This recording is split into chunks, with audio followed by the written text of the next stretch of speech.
Sir, इस वक्त जो हालात हैं राजा साहब, आप तो सियासी जाननशी जो है वो पैदा कर रही हैं, क्या वीजा देना है इमरान खान के बेटों को? हालात किस जानिब जाते हैं? देखिए, उनके वीजे की राह में कोई रुकावट नहीं है। उन्होंने कोई ऐसी ट्वीट नहीं की अभी तक जिससे फितना और फसाद का अंदेशा हो। उन्होंने कहीं किसी को इश्तियाल नहीं दिलवाया। 9 मई के मामलात में उनका कोई किरदार नहीं है।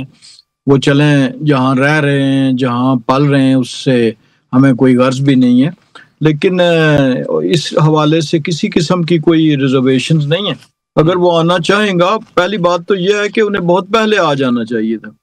देखें, मैं आज सोच रहा था कि 2018 के बाद 2025 के अरसे में, 7 साल के अरसे में वो सिर्फ एक दफा पाकिस्तान आए और अब गालबन 3-4 बरस के बाद आ रहे हैं। तो उन्हें बहुत पहले आ जाना चाहिए था। अगर वालिद से मिलना मकसद होता, अगर उनसे मुलाकात मकसद होती, तो बहुत लंबा गैप है, तो अभी तक आ जाना चाहिए। अगर कोई और मकसद होगा तो वो सामने आ जाएगा, लेकिन फिलहाल तो किसी कोई ऐसी रुकावट नहीं है, ना कोई किसी किस्म का कोई खदशा है, तो क्यों कोई उन्हें रोकेगा। अच्छा, ये भी बताइएगा राज साहब कि इमरान खान से मुलाकात के ऊपर भी अब क्रॉस लग गया है। इस हवाले से क्या कहेंगे? क्या मुलाकात अब हो भी पाएगी कि बिल्कुल ही खत्म? देखें, इसके 2 कंपोनेंट है मुलाकात होने या ना होने के। पहला तो कंपोनेंट ये है कि ये सुप्रीडेंट जेल की डिस्क्रिशन है। उसने बाकी कैदियों की हिफाजत का भी ध्यान रखना होता है। मेन जो कैदी जो खुद हैं बानी PTI, उनकी जान के हवाले से भी जो है वो ख्याल रखना पड़ता है। दूसरा कंपोनेंट, उसका पहलू ये है कि गो के कानून में सियासी बातचीत पे और सियासी मुलाकात की कोई गुंजाइश नहीं है। लेकिन उस बात को थोड़ी देर के लिए भूल जाएं कि इससे पहले भी लोग जो है वो सियासतदान जेलों में रहे, और जाहिर है कोई गुफ्तगू जब करते थे तो निजी भी करते होंगे, सियासी भी करते थे।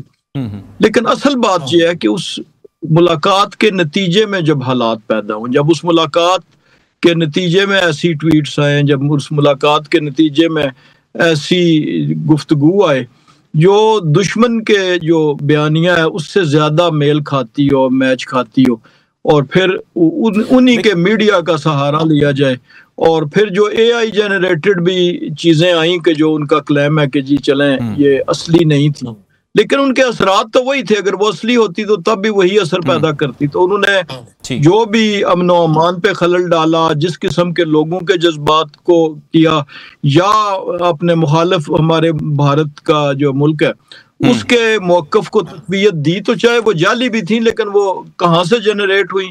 जब असली गुफ्तगू हुई तो फिर जाली भी, अगर कोई जाली थी तो वो जनरेट हुई। लिहाजा ये बुनियादी मसला तो मुलाकात का उस चीज से, कोहाड़ के जलसे में जो गुफ्तगू हुई वहां पे भी यही मौक़िफ़ सामने आया कि जनाब हमें तो जेल से ये हिदायत आई है कफन की, मरने मारने की।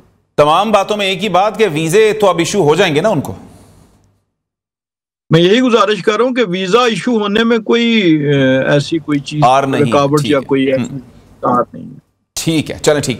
अच्छा, आमिर मुगल साहब, बहुत शुक्रिया। आपके वक्त का भी क्या मामलात हैं, किस जानिब जाते नजर आते हैं? क्योंकि हम देखते हैं कि बानी के बेटे इससे पहले भी कहते थे हम आएंगे, लेकिन फिर वो नहीं आए, और अब जो मुफाहिमत है सुना है वो भी अब शुरू हुई है, खामोश मुफाहिमत, लेकिन अडयाला से नहीं बताया जा रहा है, कोट लखपत की जानिब से शुरू हुई है।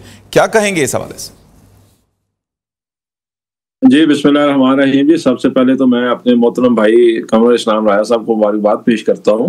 इमरान खान ने एक दफ़ा कहा था कि जितने पक्के मुंह से मरियम नवाज झूठ बोलती है ना, उतने पक्के मुंह से उन्होंने किसी को बोलते हुए नहीं देखा। तो मेरे ख्याल में कमर इस्लाम राजा साहब जो हैं ये मरियम नवाज से भी 2 कदम आगे हैं। इतने पक्के मुंह से, इतने मासूमाना तरीके से झूठ बोलते हैं कि कभी कभी तो सच का गुमान हो जाता है। ये कभी कहते हैं हमें मुलाकातों पे एतराज़ नहीं, कभी कहते हैं हम मुलाकात भी करवाने को तैयार हैं, कभी कहते हैं मुल्क में आईन जमहूरियत है, कभी कहते हैं मुल्क में रूल ऑफ लॉ है। जो रूल ऑफ लॉ है वो रात को सब ने देखा है। इमरान खान की 70 साल की उम्र रसीदा बहनें पूरी रात सर्दी में बैठी रही, और रात को फिर 12-1-2 बजे उन पे जिस तरह वो को केमिकल मिला, पानी फेंका गया। उनके अलावा भी बहुत सारी खवातीन थी, बहुत सारे हमारे कारकुनान थे। पिछले मंगल को भी ऐसे ही किया गया इमरान खान की बहनों पे, अलीमा खान पे, नूरीन खान पे, उज़मा खान पे।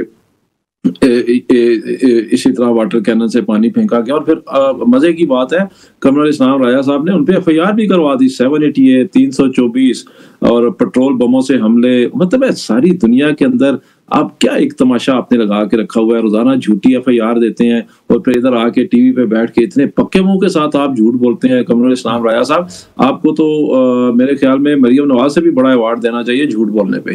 दूसरा, कमरुल इस्लाम राजा साहब ने कहा कि जी हम उनके बेटों को भी नहीं रोकेंगे, उनके बेटों ने पहले भी एप्लीकेशन दी थी, उस वक्त भी इनको वीजे नहीं दिए गए थे और अब भी हमें तो उम्मीद तो नहीं है, लेकिन जाहिर है वो इमरान खान के बेटे हैं, उनका हक बनता है इमरान खान से आके मिले। और जो इमरान खान को कैद तन्हाई में रखा हुआ है, महीनों से उनके बेटों से बात नहीं करवाई जा रही, उनके वकला से नहीं मिलने दिया जा रहा, उनके फैमिली से नहीं मिलने दिया जा रहा, उनके दोस्त अहबाब से नहीं मिलने दिया जा रहा। और ये वो कमरुल इस्लाम राजा साहब टीवी पे बैठ के हमें भाषण दे रहे हैं, जिनके अपने लीडर मियां नवाज शरीफ जेल में बैठ के एहतजाज की कॉलें दिया करते थे, जेल में बैठ के जंग और जियो को इंटरव्यू दिया करते थे, जेल में बैठ के अपने पूरे टब्बर खानदान के साथ मिला करते थे।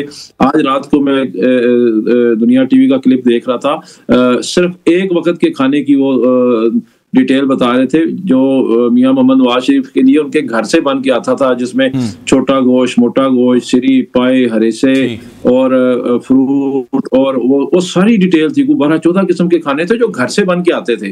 तो मतलब आपने एक मुल्क को तमाशा और एक मुल्क को शुगल बनाया हुआ है। कोई आइन और कानून नहीं है, कोई यहाँ पे इंसानी हकूक की पासदारी नहीं है, कोई यहाँ पे कोई इखलाकी और जमहूरी रवायात नहीं है। तो ये सोचे तो सही ना कि कल आपके साथ क्या होगा। आज तो आप वो बड़े मजे से नाच रहे हैं, बड़े मजे से उछल रहे हैं और इधर आके बैठ के आप मासूमाना तरीके से उनका दिफा भी कर रहे हैं।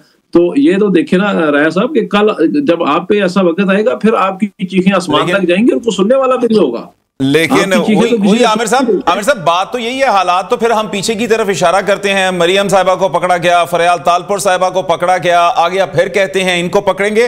तो ये तो एक ना खत्म होने वाला सिलसिला है जो एक दूसरे की जानिब चलता रहेगा। देखिए क्यानी साहब, बात यह है कि मरियम नवाज को इमरान खान ने कहा था कि आप उधर जाके लंदन में अपनी जायदाद बनाए और फ्लैट खरीदे, और उस वक्त खरीदे जिस वक्त आप और आपके दोनों भाई छोटे थे, यानी कि वो खुद से कोई कारोबार बिजनेस भी नहीं करते थे। तो आप मरियम नवाज का कंपैरिजन अलीमा खान के साथ या आप नूरुद्दीन नियाजी के साथ या आप उज़मा खान के साथ ना करें ना। मरियम नवाज जो थी उनको तो एक करप्शन के साबित शुदा केस पे, और वो तो मरियम नवाज ने तो कैलबरी फंड भी जो है वो उस डेट पे जाके एफिडेविट बना के ले आई थी जब कैलबरी फंड इजाद भी नहीं हुआ था। और आप इन दो चीजों को एक तो बराबर ना करें। दूसरी बात मुगल साहब, लेकिन ये सब इल्जामात ही रहे, साबित तो कुछ भी नहीं हो सका, मामला तो फिर वहीं के चूं के तूं, और अब वो आगे कहते हैं कि जनाब कोई ऐसा, हाँ जी, हम पे जितने इल्जामात थे सब झूठे थे। मैं आपकी दोनों मैं बिल्कुल जवाब देता हूँ।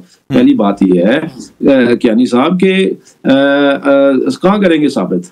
वहां पे करेंगे जहां जजों को बात ना मानने पे उनके घरों में खुफिया कैमरे लगाए जाते हैं, जहां जजों को बात ना मानने पे उनको बॉर्डर पार से काले की जाती है, जहां जजों को बात ना मानने पे उनके बहनोई अगवा करके उन्हें करंट लगाया जाता है।